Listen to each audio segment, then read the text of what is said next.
And so if you think about it as a banquet, people can change seats. People can change the tables that they're sitting at in your life. They don't all have to be so close. And some of those that were close in the front tables, maybe it's time for them to move back to a back table. That's your people. Art show, museum, whatever. Strike up conversations. And if you want conversation starters, ask ChatGPT or something. I don't know. But hey, love, come in. Put your back down.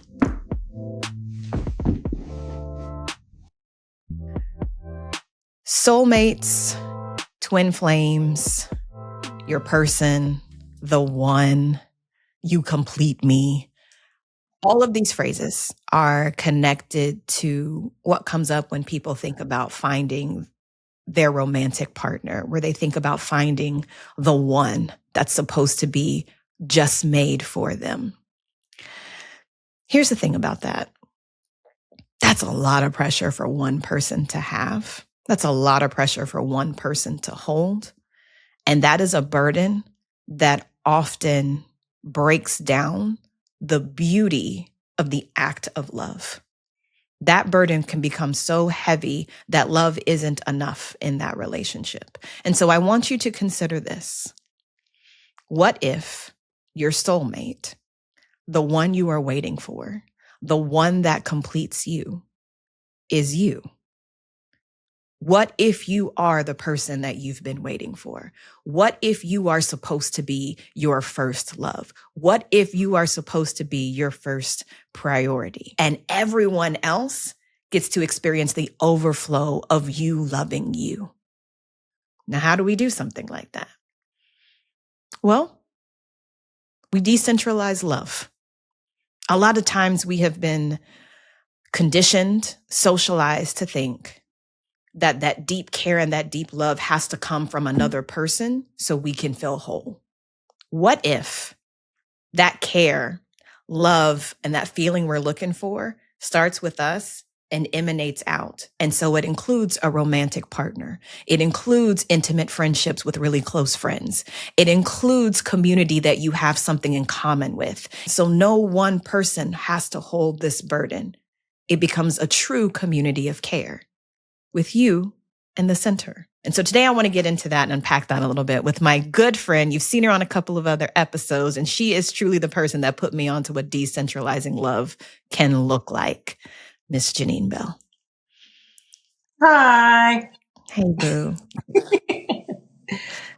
But I wanted to bring you in specifically to talk about this concept because you have such a beautiful way of talking about decentralizing love just in general and just having a framework in general around that. So as we continue to talk about releasing old versions of ourselves, can you give some context to that? For decentralizing romantic love. Yeah. It's really about the way that we have been socialized. I was going to say indoctrinated, but it sounds very pejorative. We've been socialized to prioritize and pedestalize romantic love in a lot of ways. We as in women. Men aren't necessarily doing that while they're playing with trucks and, crashing into walls. But because we're socialized and from a very young age to pedestalize and prioritize romantic love, from books, Disney, songs, if you're a 90s kid, R&B, movies, all the things, then I think that we have to go against the grain to kind of undo and unlearn what we have learned in terms of romantic love. So when it's not on a pedestal, what can replace it, or what are we prioritizing instead of that? And that I think that should turn inward instead of outward. I'm going to perform and be great and be pretty and be all these things for this attraction to be chosen.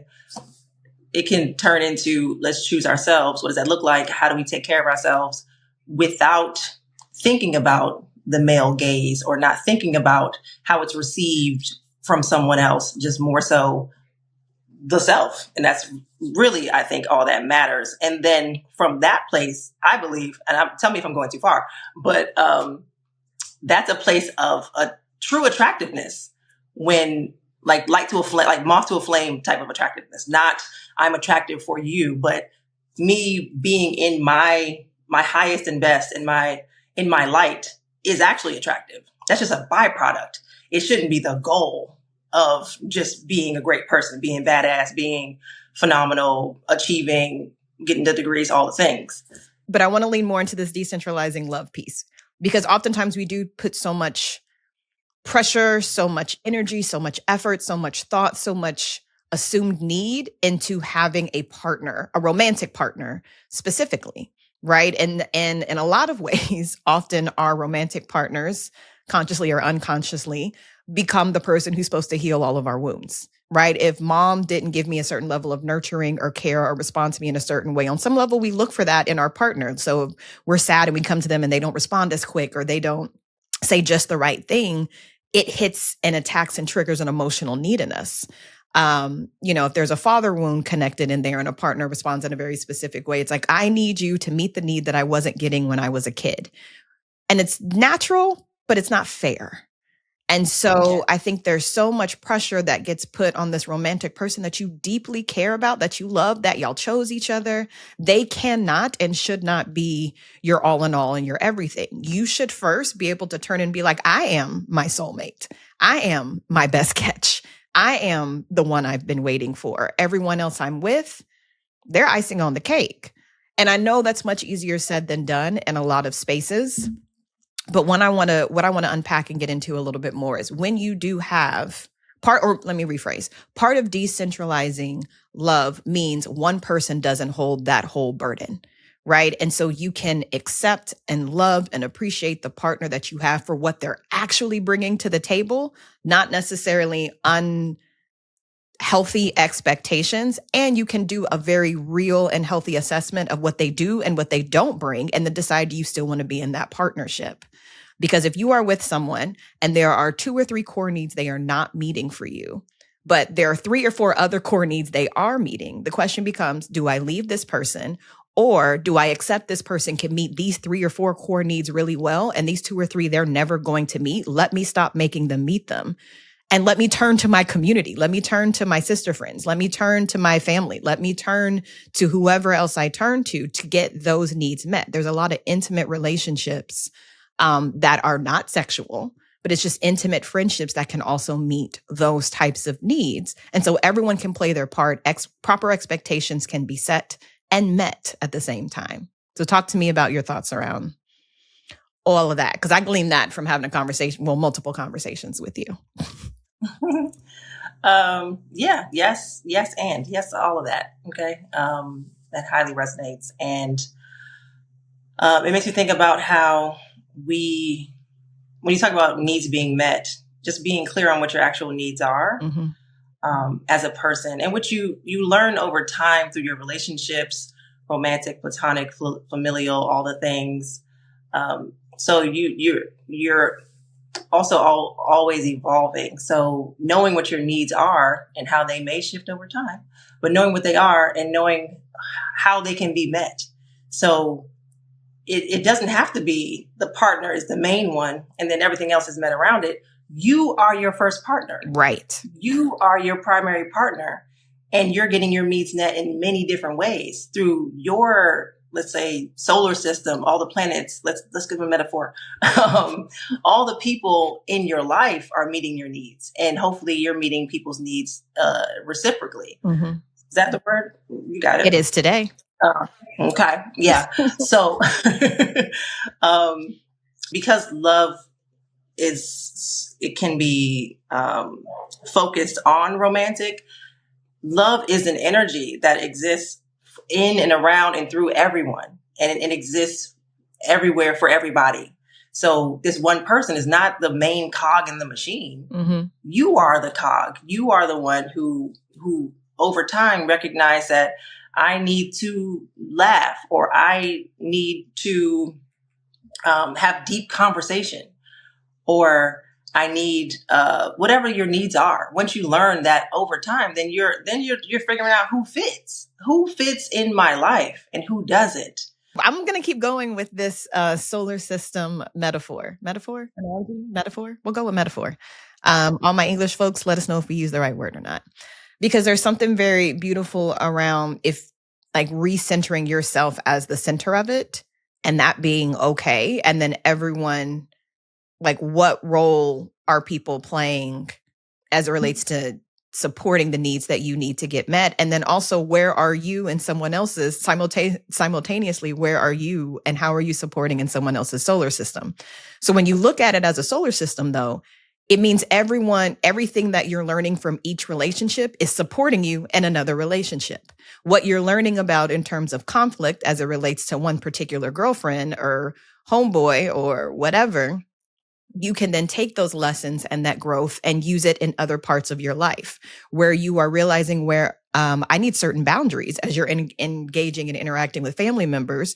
You're also realizing, well, where are those boundaries loose, or where am I recreating that same pattern in other areas of my life? So it isn't siloed. It is all connected. And as you are growing and strengthening these extensions of yourself, it's almost like tentacles that are coming out. So like as these extensions of yourself in terms of relationship and care, it is also feeding you information to grow and be better in all the other relationships that you are in. And that is why it is so important to have some level of community around you and it not all be centered in romantic love. Now I'm gonna tell on myself. I'm gonna tell on myself. Because that's what we do here. You know, we keep it honest. One of my first real love relationships, like very early on, like teens, early 20s. That person, I became like, that's all I want to eat, sleep, breathe. Like it was a Janet Jackson song. Like it was, I was consumed by that person in a way because it just felt so good to feel belonging, like to feel a level of belonging and to feel safe and to feel cared for and to feel nurtured in a way that I hadn't really experienced before. And so I just wanted that all the time. And, you know, it was like, you'd see your girlfriends, you'd be like, girl, it was very Jill Scott. Nah, girl, I'm not coming out today. I'm gonna be with Boo Thang for real. And because I realized as I got older, I leaned into that and I held on to that because that is where all those needs I've been wanting, like in different areas of it was met there and it felt safe there. And it's like, I'm gonna just cocoon and stay in here all the time. But what it also did was, I won't say strain because my girlfriends were my girlfriends. My sister friends were my sister friends. But I did miss out on building certain moments with them because I was over here in this one space. And so when this one space got disrupted, when there was conflict, when there was, you know, issue, it felt bigger than it really was because all the eggs were in this one basket of care. And I'm like, if I lose this, I won't have it. It's everything. Right. It's everything. And let's be real. A lot of us get into that space in relationships that we're in. We put all the eggs in one relational basket. And so when there's conflict, when there's issue, we may self-abandon, we may self-sacrifice to keep what we assume is the safe thing or keep what we assume or is the familiar thing. Not saying right or wrong, but just naming like I've done it myself. I fall victim to it. And so I get how it can be hard to build those other relationships when you are getting those deep wounds met, not even needs, but those wounds are being cared for in one individual. Mm-hmm. I've definitely been there around the same age, deeply, madly in love with this boy. And people started to see like, oh, she's with him. We're going to stop seeing Janine. After a while, you're going to stop seeing her. And that was, you know, it was a different time. It definitely was a highly charged, like in love, like bliss, but definitely codependent and right. Almost like a drug. Like that's how it would, but it wouldn't be sustainable as an adult. Like I feel like when we were our teens, we just had time. But I feel like as an adult, we wouldn't have the time to do so much cupcaking, like so much like canoodling for so long. Like we got bills to pay and like we got to eat and make the meals. So I like that you said that your wounds are being met because that's exactly what was happening. And I think as you mature, hopefully you learn that you do need all those planets and they do feed you and they also feed the system. Like someone else is benefiting from what you're learning from this other relationship. Like that's just how it kind of works if we're doing it quote unquote right, or in our healthiest way. And you learn about yourself along the way as well. Yeah. I'm telling myself again. So yeah, I was in my teens. It was some 20s. There were some 20s. There were some early adults, and maybe even in a mid adult. I found myself doing it from time to time in seasons with a particular partner. I want to clarify something that I said. When I said get your wounds met, I want to clear that up and say where your wounds are being soothed. You go where your wounds are being soothed. Yeah. Because that's what it felt like, right? My wound can be soothed here. Why would I leave this warm, comfy space of where my wound is soothed? What we don't realize is where 2 or 3 wounds are being soothed, it's actually creating other cuts in other areas. It is creating codependency. It is creating a separation from your other community. It is pulling you away from your full solar system and keeping you from being able to be a part of other people's solar system. And that happens with some of our girlfriends now. Like, we know that so-and-so got a boo. We're not going to see him. and we give grace to it. And let's be honest about some of what's coming up for that. Someone's like, I just really enjoy this person and that's all I need. Cool. Just be honest with yourself around what's behind what's happening there. And so we're talking about trying to decentralize love. What do you do when you don't have community outside of this romantic partner? Because a lot of folks are like, I can't rock with my family. My friends are all trash. And I have an idea what you're going to say, but let's put it out there. What do you tell people if they're starting with the only good, safe person in my life is this romantic partner? How do I decentralize it? What are you telling me? I have to get a whole new solar system, a whole new group of people, a whole new group of friends, a whole new family? What you telling me, Janine? What you telling me? You might need to start small. It doesn't have to be a whole new group but you can find a one. I am a big fan of online groups. I'm a big fan of finding people who like what you like. So when I was rebuilding my life from scratch during the pandemic via a divorce, shout out to the divorcees. I'm too excited sometimes about that, but I would look online. Like meetup.com is very real and very active, at least in New York. I'd be on Facebook. Is there a group that likes karaoke? Let's go. I just found a group recently of just tall people. The women, don't worry about it. I'm going to tell you about it later, but it's like there's tall people. I'm like, y'all my people. I thought you were saying don't worry about it because I'm short. That too. Stay over there. You know what? Everything ain't for everybody. That's fair.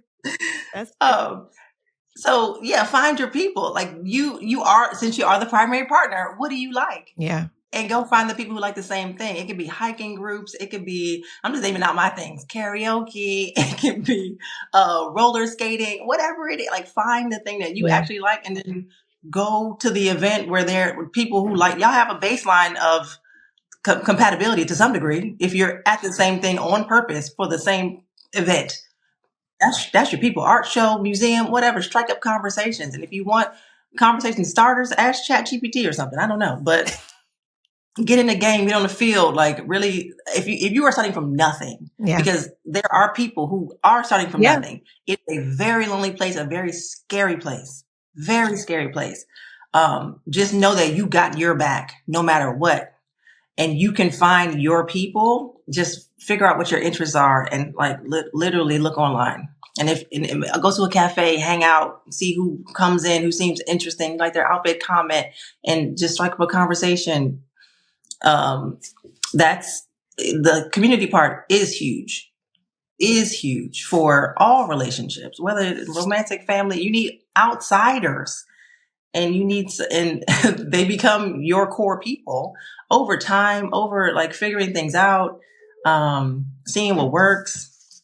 And you just build that. You don't have to have 10 new people. You can have 1, you can have 2. You can have a little group chat, just start to, the little snowflake turn to an avalanche over time. Your advice for the online communities is it's like, oh, that's obvious. Why didn't I think of that before? Because it is true. Like it can be so scary to be like, I don't know where to start. Like we get older. It's hard to make new friends. You're like, and if I don't want to leave my house, what are we doing here? Like, what's the plan? How are we doing this? And I wouldn't even know where to figure out where like how to be friends with someone, how to strike up a conversation, that can be exhausting. It can be exhausting with your actual friends, like let alone with trying to make new ones.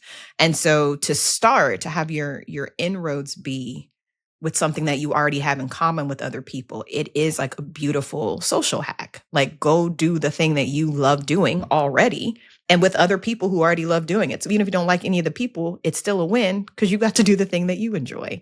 You know, you named a few of your likes and your groups, your tall groups that I clearly can't be a part of. But you know, you like Scandal reruns. If you're like, I'm on a different world every single day, if I'm a 90s sitcom hanging with Mr. Cooper type of binge watcher, there's something out there for you. Okay. There's something, you a bird watcher, there's something for everybody. Toenail color change, people like, I don't, there's, but that does require, again, you to center yourself in your solar system and figure out, what do I like? What do I enjoy?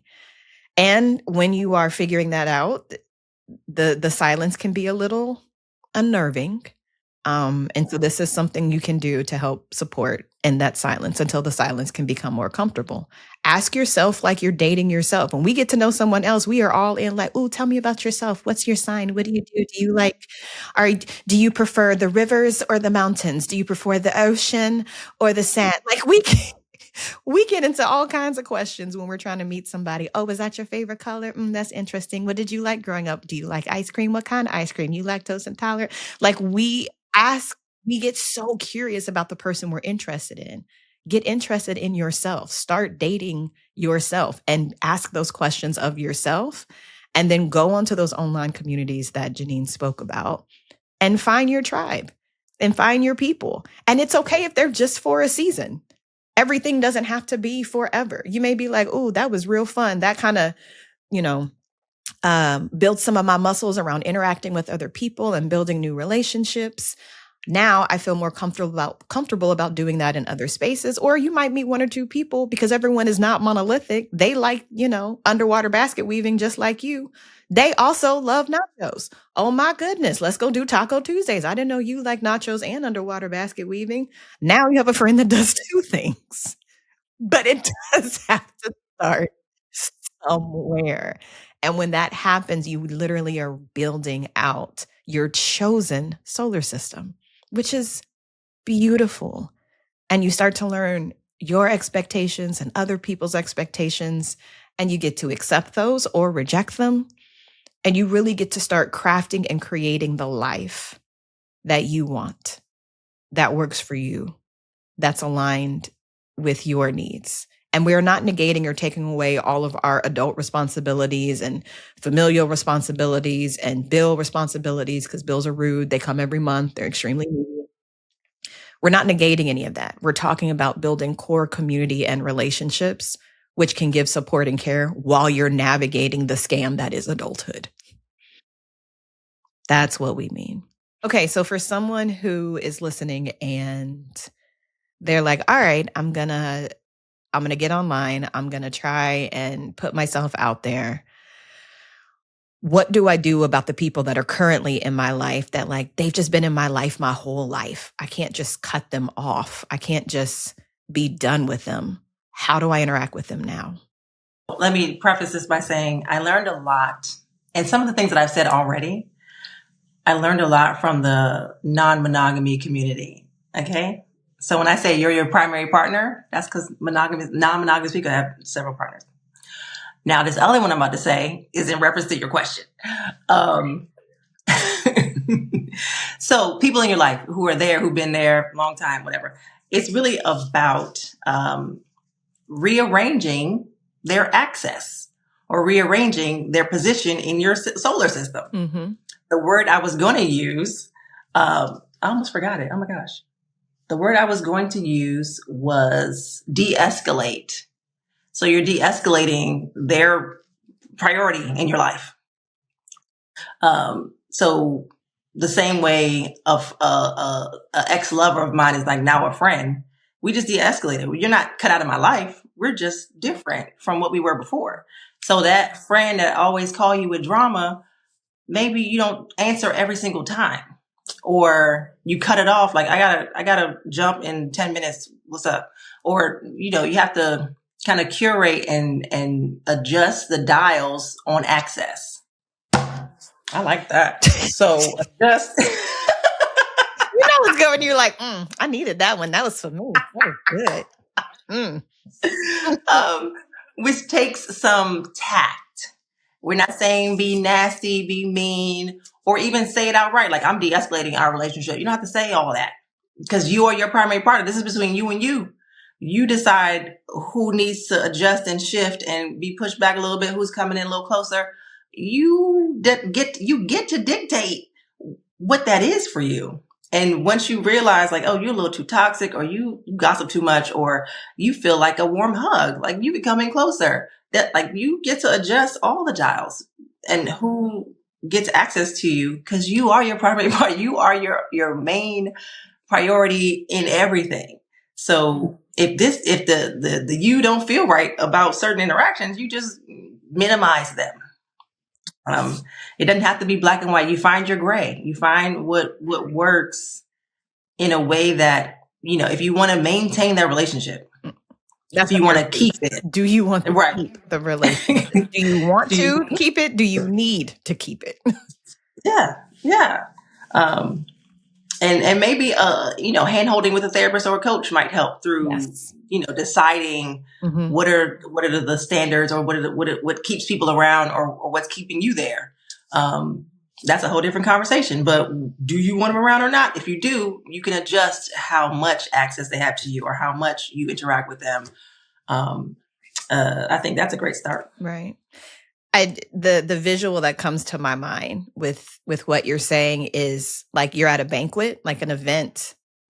Funny, like you're at a wedding, or like a wedding reception, or like a big banquet. It's that front head table, right? Where you're at the head table, and the people who are your people who are with you are at that head table. And then the tables around you, the first 2 or 3 that are closest to you, those are the people that are closer to you, mean more. And the further back you go, they're less important, I guess, in your life in that particular season, or they have less access to you at that part of, in this particular season of your life. And if you think about it like a banquet, people can change tables. People can change seats. So someone who was at this front table with me at this one particular season, you now need to move back to table 13. If you want to stay in the banquet, we're just going to need you to move your chair to table 13. It's a little bit farther in the back, closer to the door. If you don't want to move your chair, you can leave the banquet. Those of you that were in table 6, table 7, can you move up to table 2? Because you have proven that you can handle being up here in table 2. Oh, someone just walked in and they've proven they are with me. Like they get it. They're with me. They understand. They're up here at the main table with me. And so if you think about it as a banquet, people can change seats. People can change the tables that they're sitting at in your life. They don't all have to be so close. And some of those that were close in the front tables, maybe it's time for them to move back to a back table, or maybe it's time for them to leave the banquet. And so you get to decide for yourself where that gets to be rearranged, depending on the season that you're in and the needs that you need to have met in, this particular season. Yeah, I would add to that metaphor that we're just not used to thinking about ourselves at that head table. This part. So it might be, okay, I'm saying this in pencil, not pen, okay? It might be that the way that we're socialized around romantic love is that we're not the head of our own table. Like we're waiting for somebody to sit next to us, and then the party starts. Yeah. Nah. This is your table, sis. You the head. You at the front of the table. This is your table. So the reframe is really about centering yourself, because if you've gone so long believing that my life doesn't start until I have a husband, my life doesn't start until I have a partner, I can't, I shouldn't even buy a house because because if I buy a house and he has a house, and who's going to pay? If you think that your life is not complete without this other thing, and just because you've been socialized, you're not wrong for thinking that. Right. I'm just offering the opportunity to think of it differently and reframe it to see that you are the head of all of this. And then you get to choose who comes and goes. It's not like who chose me or who decided to sit at this table, who decided to sit. Nah, did they get an invite to this table? Did you get we're switching it up from can I sit down to who invited you? Who invited you? Yeah. So just the reframe, I think, is important to just spark that this is your table and this is your banquet. This is your whole shit. You paid for all of it. You put on all the deposits. This is your event. Yes, this is yours. This is your life. This event is your entire life. And you get to decide who sits where and when. And when you create your standards, your what you need for your own care, your own boundaries, that kind of dictates the filter of who goes where and the seating chart and whatever. But you are the head of the table, and that table is complete with you at it. You get to add who's next to you on your left and your right. You're not incomplete without that other person, right? You know. Whew, that's good. That's good. Even as you closed it with, you are the center of the table. You're the head of your table. Hard stop. Period. So that means you can be sitting up on that stage by yourself in a single seat, single table that is yours. And then as you want to add and bring more people in, do that. We understand we can't, do everything. We can't do this life without some form of community. So we're not saying like isolate yourself from everyone, but we are saying, put your own mask on first, put your seatbelt on first, secure your table, make sure your place settings are what they need to be. Make sure your meal is what you need the meal to be. And from there, you are deciding. You then get to decide who comes to sit next to you at the table, because the party has started because you were there. The party is popping because it's your party. And everyone else that gets to be a part of your party is a privilege to them. They're welcome in advance. And now when you come to someone else's banquet and when you go to someone else's party, keeping with that solar system theme, how are you contributing? How are you being a support? And in some relationships, because they're going to be, as different people are listening to this, they're going to find out, I got moved from table 2 to table 13. Okay. Do you want to move back to table 2? What do you need to talk through and negotiate with that person so you can move back to table 2 in a healthy way? And also, are you actually okay? You may be okay with being at table 13. There's some relationships, I love these people down. I am not in their life on a regular basis. I am a table 13 friend. And not because there's anything wrong with our relationship, just time, distance, different interests, different seasons. And we're both okay with that. Shout out to table 13. Shout out to table 13. We love you, table 13, and whatever mix of people are at that table. Okay. I do appreciate how you're able to block it. First of all, the metaphor was on point. But to tie in how they're all interrelated and that things are okay. It's not bad or good. Table 13, it's a party over there. It's a party at table 2. This is your party. It's a party. It's a good time at all these tables. It doesn't have to be bad. Right. This is just where we are. And this is what works. I am for what works. I am for harmony. I am for reciprocity. The things that like the underbelly of what's working, what keeps us going, what maintains. We can grow it. We can do whatever we want to. But if we're deciding to be here, let's just do this thing for both of us. And if 13 works for you, 13 works for me as well. That's great. I love that for us. Because again, we both are aware of the expectation. For some people, I am a table 13 expectation. For other people, I am a table 3 expectation. For some folks, I am on speed dial head table expectation. The difference is I have allowed myself to have some say in that. And that versus it just happening to me, versus me just responding and reacting and being placed at whatever table people need to place me at. Like we're not seat fillers. We're the head of the table. Hello.